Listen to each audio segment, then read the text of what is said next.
Hello, I'm Heidi Lehwalder, and I would like to share with you my ideas, some of my background, and my reasons for being a teacher. Can you tell me a little bit about your childhood, beginning the harp and growing up playing the harp?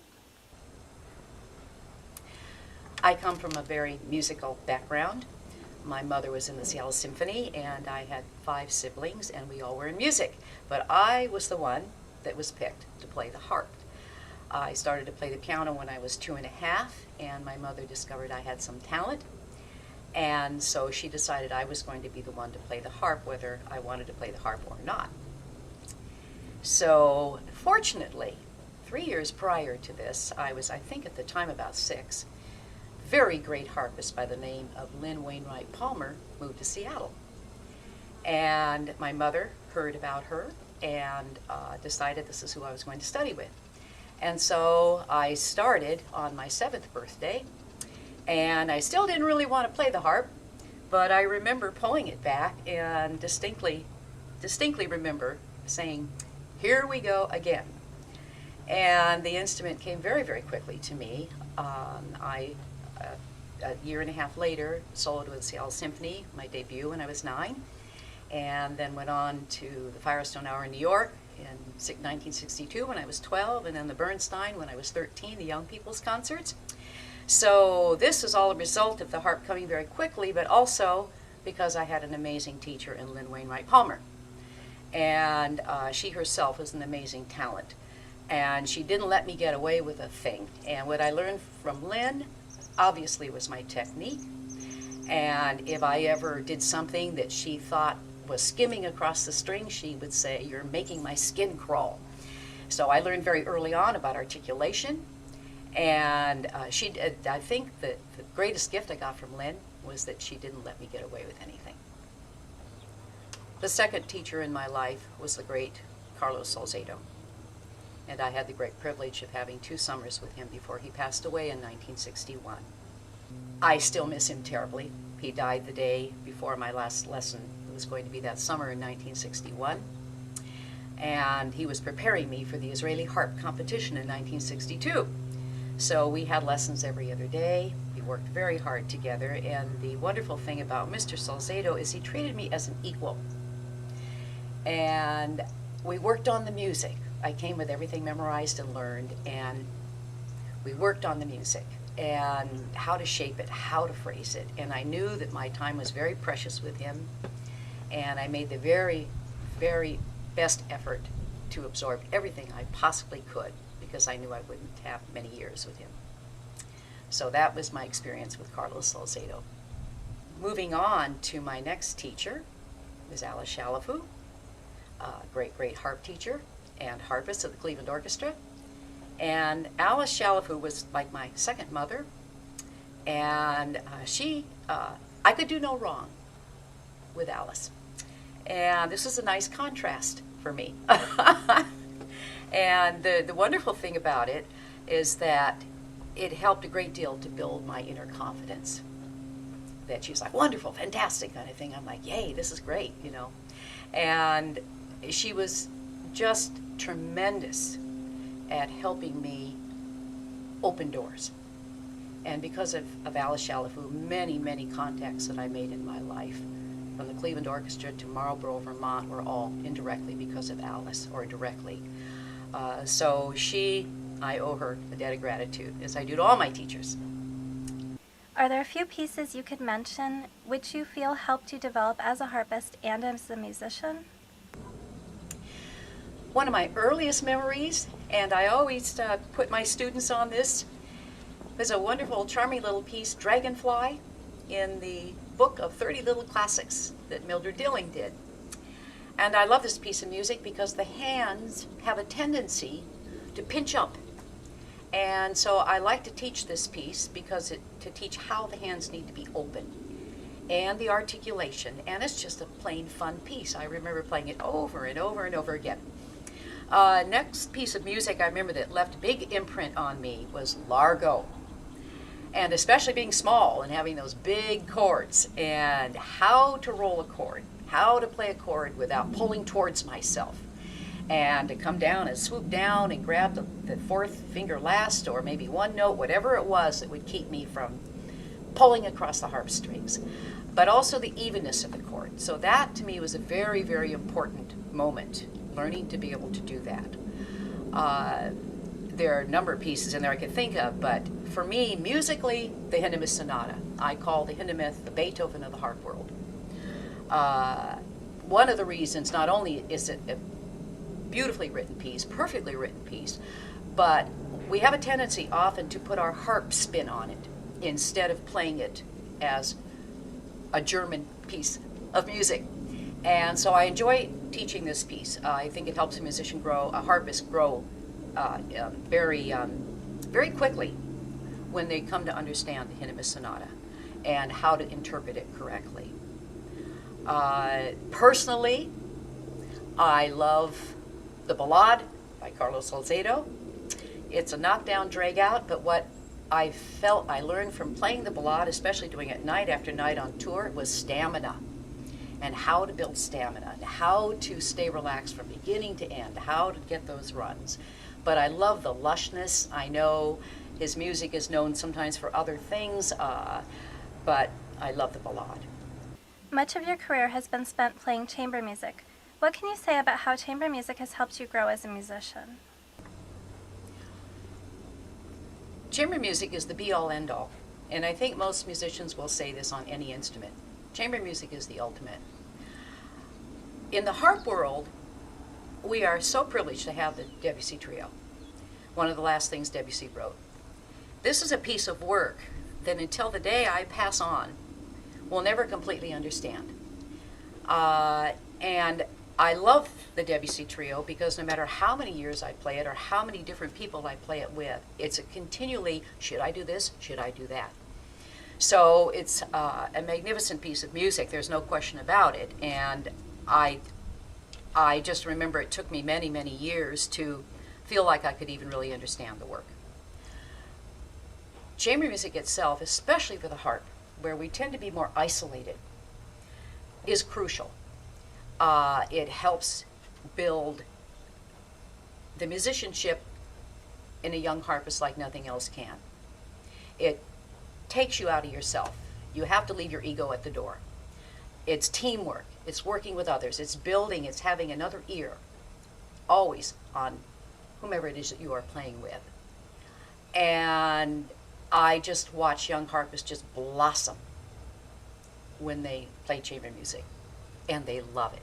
For myself, it changed my life, going to Marlborough, Vermont in 1967, being around all these brilliant musicians that are long gone, from Pablo Casals to the Budapest String Quartet.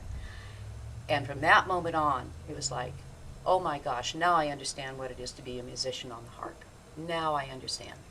Fast fingers, whatever those things, didn't matter. This grabbed hold of me, and as a result of it, I founded my own music festival. Chamber music, it started with many, many years later, and to this day, it still is my number one passion. You toured for many years with the Columbia Artists Community Concerts. Can you talk about that experience in terms of bringing music to broader audiences? It was a lot of fun. It was a lot of work.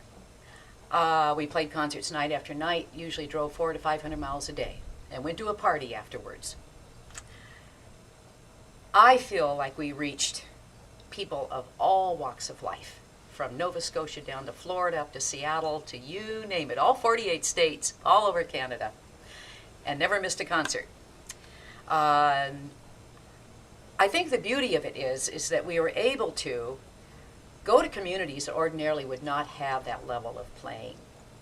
And the enthusiasm that you felt, that you received from the people was marvelous. The inspiration you felt you left behind. For me, of course, the wonder, it's always about the people that you meet. But secretly, I was also happy to do this because it was constantly showing the harp. People were more used to seeing the other two instruments, but not the harp.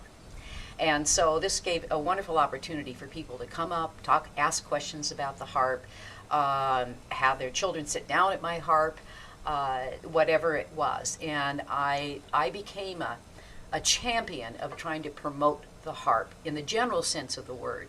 And those tours really allowed that. So I felt everybody gained in doing those tours. I think we did them for about 8 years.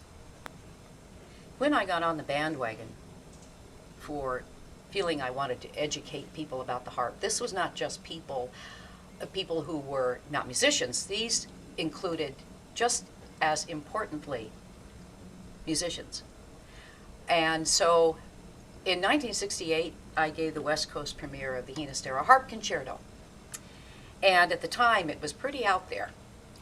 But I ran with this piece. I fell in love with it, and I thought, what a perfect piece to show audiences what the harp really was capable of. And the orchestra had to work. They couldn't sit back. They really, really had to work. And I saw the respect that orchestra members started to have because of this particular piece of music. And so I sort of made up my mind then that I wanted to focus in, if it was not chamber music, to play with symphony orchestras, because I would reach an audience that would come to hear the soloist, no matter what their instrument was, as opposed to doing harp recitals where I felt mostly people would come to hear a harp recital who liked the harp. So in that way, it was sort of my indirect way or direct way of feeling like I was doing my bit to educate the general public about what the harp could do, and the musicians as well. And for many years, people said they didn't like the piece. What was that? And of course, now it's probably the premier or one of the premier harp concertos out there. Heidi, a lot of your work right now is focused on your passion for teaching. What is your main goal when teaching beyond the individual needs of the student? Teaching is my number one passion, more than performing. It always was. What I want to do, what I try to do, is to have each student really be able to delve in and see the potential that they have. When I was young, I had to learn all this very difficult music. I was little, I had small hands, I had to play on big harps. And yet I could practice 5-6 hours a day. And I had the stamina. So when I grew up and I decided I really wanted to spend a lot of the remainder of my life passing on what was given to me, I'm very grateful now that that experience happened to me, because I thought, if I can do it, other people can do it. What was it that I was doing that was enabling me to do this, where I had this stamina? It didn't matter the size of the hands. It didn't matter the difficulty of the music. And for me, I call it sort of the universal approach to playing the harp. It's all in the alignment. The harp is not, I think a lot of times people tend to think of the harp as the hands. It's not, it's the arms, it's the posture, it's the back, it's everything. It's the alignment. And this is universal no matter what your background is, no matter what school you come from. I don't think of myself as coming from a school, really. Because when I was small, I had to play any old way I could to get around the strings. So over the years, and all the years of touring, and the stamina to go through this night after night, taught me that there is a certain universal approach to playing the instrument from any background that I am very passionate about passing this on. My experience has been working quite a bit recently with professional harpists, and which is obviously a pleasure. But I love every level, every age. Whether it is a vocation or whether it is your profession, when the effort and the love is there, this is where I feel I can really reach people and make a difference. And I love to see it when people can come to me and say, I can sit now and play for hours. What is it that's different? I can sit and play background for 4 hours and I'm not bothered. And again, this is not my concept. To me, it's just logical. And I am passionate about reaching as many people as I can with these concepts. I very much look forward to working with young students who are very advanced for their years. Having been a prodigy myself, I learned and overcame many pitfalls along the way.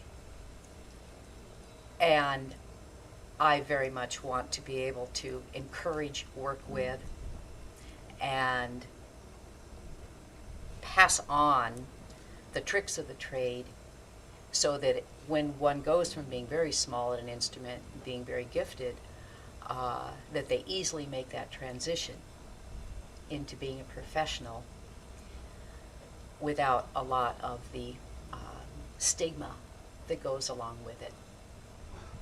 And this is very near and dear to my heart. And it's not just the harp, it's other instruments too I've had the privilege to work with.